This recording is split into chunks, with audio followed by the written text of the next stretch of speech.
Rivera from University of Villanova, William Frazee from University of Central Florida, and Dr. Sean Mercier from University of Central Florida.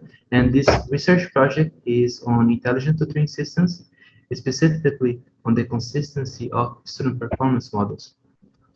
Now, one thing that I'd like to point out is that research is still going on. We just finished our first round of collecting data, and we're starting to analyze the data to have some of the results. But we would like to start by taking you to the research question that started this project, and it was how robust are one-size-fits-all models, one-size student performance models, and we hypothesized that one-size-fits-all models are not always optimal. Now, in order to illustrate what has happened, what is happening, and what we plan to do in our research project, I'd like to go over briefly on how traditional learning takes place in a classroom, how learning takes place in an intelligent tutoring system, what we mean by one-size-fits-all, and our proposed solution, that is customization, our intelligent tutoring system that we developed to collect data so we could test our hypothesis, and how we plan to test our hypothesis, and of course, our intended contributions that we wish to get as a result of our research project. So to start, I'd like us to think of how learning takes place in a regular classroom. In a regular classroom, of course, we have a professor and we have the students, and they interact with the hope that the students will retain and learn whatever the professor is lecturing on. Now, at the same time that the professor is delivering the information to the these students are constantly delivering feedback to the professor. And for example, what do I mean by that? If the students are leaning forward towards the professor, or if the students are taking notes, or if the students have expressions of wow, if they are amazed by the lecture, it probably means that they are engaged. However, if the students are leaning back, if they are yawning and even sleeping, that probably means, clearly means that the students are not engaged in the class. And given that information, the professor has to come up with solutions on how to regain the engagement of the students. And we call that an intervention. So, for example, a professor may suggest a break, or maybe suggest a hands-on activity, so the students are once again engaged in the classroom. Now, intelligent tutoring systems, they strive to mimic what happens in a traditional classroom. So instead of the professor, we have a computer that has a system that tries to deliver information in an intelligent manner. And in the same way that the professor receives feedback from the students, the intelligent tutoring system receives data from the students and uses that data to predict student performance, and that student performance is then used to better suit interventions and adaptations of the intelligent tutoring system.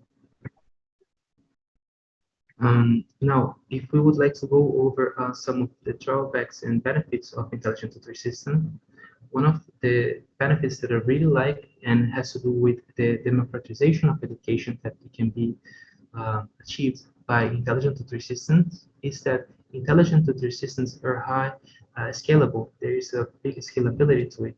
So many people can receive the same information at the same time and yet have a personalized experience because of the adaptation and the interventions that the models are able to do in the intelligent tutoring system. Now, one of the drawbacks, of course, is that intelligent tutoring systems are not able to create that personal connection that a professor in the classroom will have with the students. You see, professors are able to transmit their passion to the students and help foster their careers in and outside of the classroom. And that is something that intelligent tutoring systems cannot do.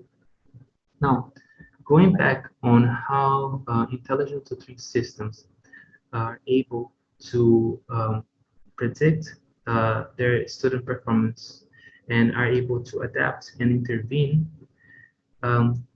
instead of, for example, a professor in a traditional classroom, you would use their cognitive ability and its past experience to understand what is happening in a classroom.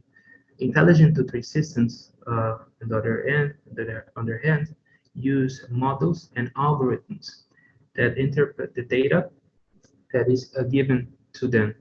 And when we were looking at the literature of intelligent tutoring systems, we saw that the three most popular models and algorithms that were utilized to predict the student performance were logistic regression, Markov process-based inferences, and deep learning.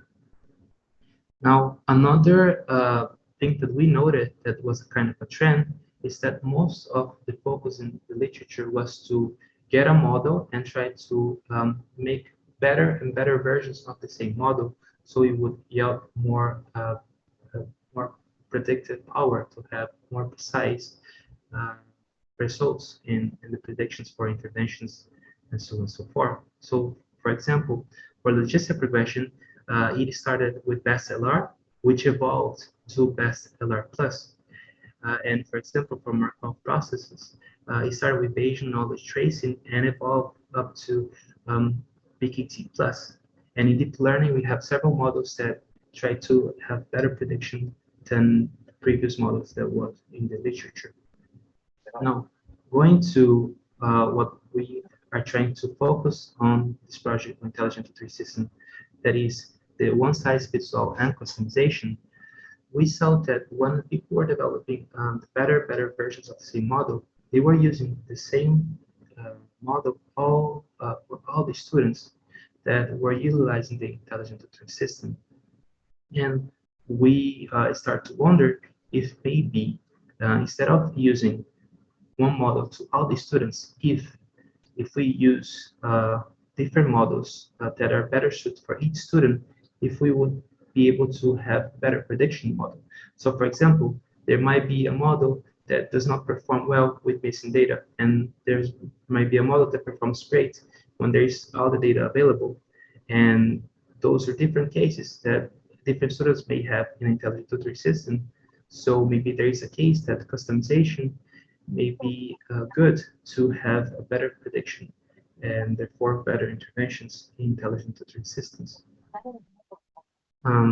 So in order to collect the data to test this research question that we had and the hypothesis that one size fits all is not always optimal, we developed an intelligent tutoring system, and it is the image that you see in the right that's a screenshot of our intelligent tutoring system. And actually in that screenshot, there's two parts to it. The first part is of the exercise 19, that was a smooth line.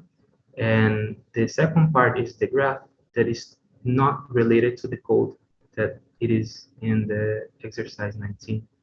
So in our intelligent tutoring system, we developed five variations of it.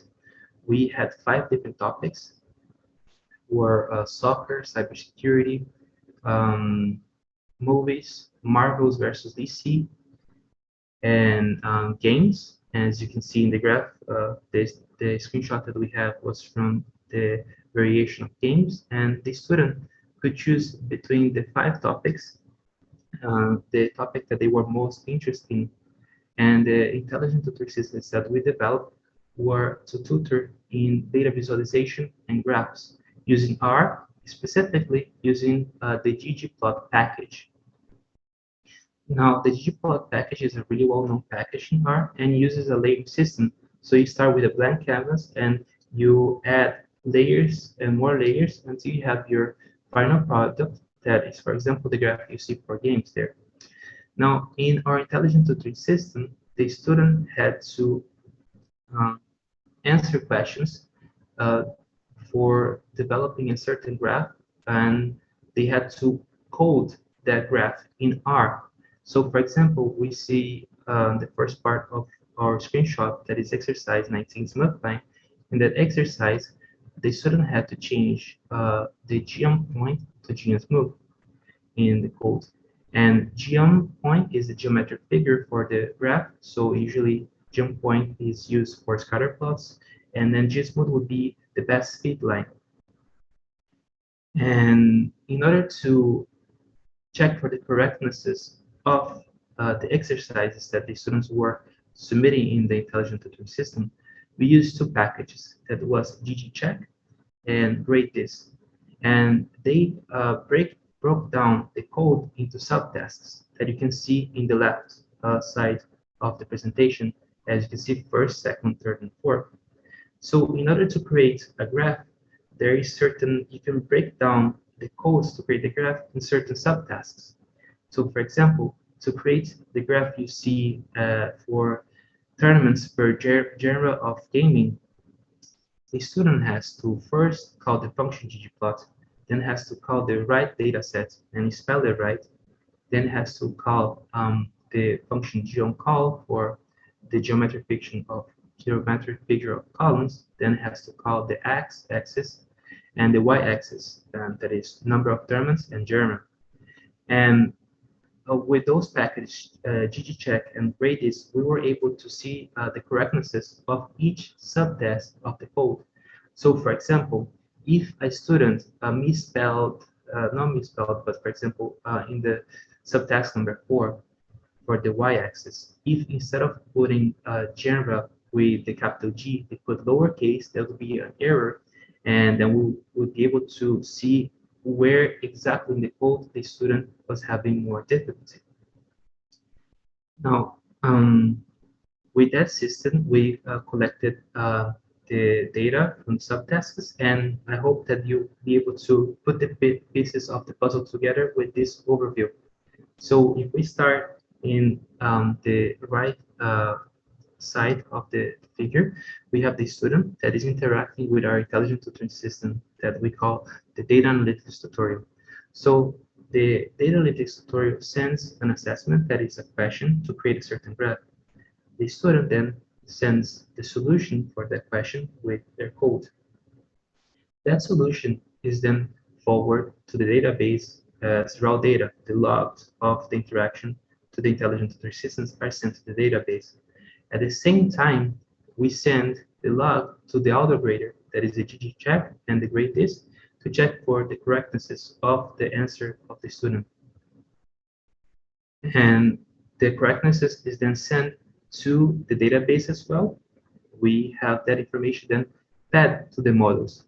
And once we feed that information to the models, we will be able to see and check if there is one model that performs better than all the other models all across the board, like it's the absolute best, or if there is certain models that perform better to certain students. And for example, we will do that by collecting the 3 best subtasks of a student, and then trying to predict the next one. So if you remember the code that we had in the example of the intelligent tutor system we had, it was, for example, calling the function ggplot. So we would get 3 best subtasks where the student had to call the function ggplot to predict if the next subtask of calling the function ggplot, if the student would get it right or wrong. And how we intend to compare and contrast the models to see if we can support or reject our hypothesis. Well, if we ask as in a more categorical manner, for example, if we're gonna ask, is the student gonna get the next subtest right, yes or no? We'll compare and contrast the model using first precision recall and error under recall curve. But if we gonna use, for example, a more continuous prediction, for example, what are the chances that the student is gonna get the next question right? 0.75. Then we're gonna use root mean square error. Now, to finish off and to illustrate the intended contributions that we want to have with this research project, we are researching intelligent tutoring systems, and specifically the models, and we want to see if customization can help to better predict the student performance and therefore help the intervention and adaptation of intelligent tutoring systems. So if our hypothesis that one size fits all models are not always optimal, is rejected, meaning if there is one model that performs best all the time, then it is the case that we should keep focusing and having resources and time and focus spent in developing better and better versions of the same models, or maybe creating new models that yield better prediction power. However, if our hypothesis is supported, then it is the case that we should, at the same time that we create better and better versions of the models, we should also spend time, focus, and resources in customizing the models for the students so we could have better prediction power and then have better adaptation and interventions in intelligent tutoring systems. So on that note, I would like to thank the conference for the opportunity of sharing our research. And if you have any questions, it's very welcome. And if you wish to contact me, you can do so by my email that is at the bottom of the page. Thank you very much. Thank you. Thank you so much, Enzo. Dear audience, do you have any question?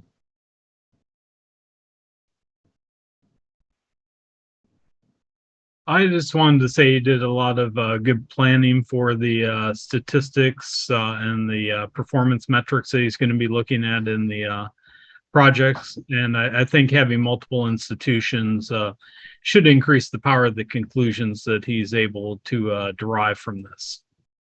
So, yeah. And I assume the implementation's coming soon. Sorry? You'll work towards the implementation next, yeah? Yeah, we are currently working in analyze the data to see if we support and reject our hypothesis, and depending on that, then we'll have implementations for the customization or not. But we hope that will support our hypothesis. Yeah, at least it's not, you don't have any qualitative, do you? No, no qualitative. Oh, okay, yay. You don't want that. Okay. Army of grad students. Thanks. Thank you, Harry.